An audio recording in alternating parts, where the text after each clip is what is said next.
KGF Yash ನನ್ನ super star ಮಾಡಿರಬಹುದು, ಆದ್ರೆ ನಿನ್ನೆ ಆಪ್ಕೆ ಅದಾಲತ್ನಲ್ಲಿ ಯಶ್ ಆಡಿದ ಕೆಲವು ಮಾತುಗಳು ಅವರನ್ನ ಸೂಪರ್ ಸ್ಟಾರ್ಗಿಂತ ದೊಡ್ಡ ಮನುಷ್ಯನಾಗಿ ತೋರಿಸಿವೆ.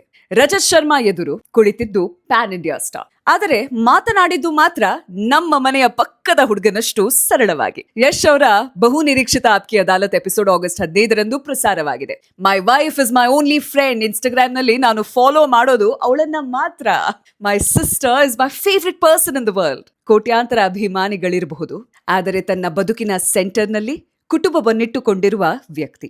ಇನ್ನೊಂದು ಮಾತು ಇನ್ನೂ powerful: audience are never wrong. ಅಂದ್ರೆ ಗೆದ್ದಾಗ ಕ್ರೆಡಿಟ್ ನನಗೆ, ಸೋತಾಗ ಆಡಿಯನ್ಸ್ಗೆ ಬ್ಲೇಮ್ ಅಲ್ಲ. ಅದೇ ಮೆಚುರಿಟಿ. ಮತ್ತೆ ಅವರ ತಂದೆ, ಇವತ್ತು ಮಗ ಭಾರತದ ಬಿಗ್ಗೆಸ್ಟ್ ಸ್ಟಾರ್ಸ್ ನಲ್ಲಿ ಒಬ್ಬನಾದರೂ ನನ್ನನ್ನು ಯಾರಾದರೂ ಹುಲ್ಲು ಮಾಡಬಹುದು ಅಂತ ಅಪ್ಪ ಇನ್ನೂ ಅನ್ಕೊಂಡಿದ್ದಾರೆ.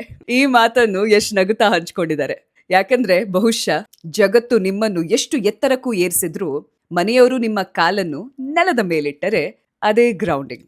ಮತ್ತೊಂದು ಬಿಗ್ ಲೆಸನ್: ಯಾರು ನಿಮ್ಮ ಬಗ್ಗೆ ಇವತ್ತು ಕೊಟ್ಟ ಒಪಿನಿಯನ್ ಅದೇ ನಿಮ್ಮ ಪರ್ಮನೆಂಟ್ ರಿಯಾಲಿಟಿ ಅಲ್ಲ. ಜನ ನಿಮ್ಮನ್ನು ಜಡ್ಜ್ ಮಾಡಬಹುದು, ಅಂಡರ್ ಎಸ್ಟಿಮೇಟ್ ಮಾಡಬಹುದು, ನಾಳೆ ಅದೇ ಜನ ನಿಮ್ಮನ್ನು ಸೆಲೆಬ್ರೇಟ್ ಕೂಡ ಮಾಡಬಹುದು. ಅದಕ್ಕಾಗಿ ಪ್ರತಿಯೊಂದು ಜಡ್ಜ್ಮೆಂಟ್ಗೆ ರಿಯಾಕ್ಟ್ ಮಾಡಬೇಡಿ. ನಿಮ್ಮ ಕೆಲಸವೇ ನಿಮ್ಮ ಉತ್ತರವಾಗಿರಲಿ. ಬಸ್ ಕಂಡಕ್ಟರ್ನ ಮಗನಾಗಿ ಜರ್ನಿ ಶುರು ಮಾಡಿ ಇವತ್ತು ದೇಶವೇ ಗುರುತಿಸುವ ಪ್ಯಾನ್ ಇಂಡಿಯಾ ಸೂಪರ್ ಸ್ಟಾರ್. ಆದರೂ ಹೆಂಡತಿ, ತಂಗಿ, ತಂದೆ, ಆಡಿಯನ್ಸ್ ಬಗ್ಗೆ ಮಾತನಾಡುವಾಗ ಸ್ಟಾರ್ಡಮ್ಗಿಂತ ಗ್ರಾಟಿಟ್ಯೂಡ್ ದೊಡ್ಡದಾಗಿ ಕಾಣುತ್ತದೆ. ಯಶ್ ಅವರ ಸಕ್ಸಸ್ ನಮಗೆ ಇನ್ಸ್ಪಿರೇಷನ್ ಆಗಬಹುದು, ಆದರೆ ಸಕ್ಸಸ್ ಬಂದ ಮೇಲೂ ಅವರ ನೆಲದ ಮೇಲೆ ನಿಂತಿರುವ ರೀತಿ ಅದೇ ದೊಡ್ಡ ಲೆಸನ್.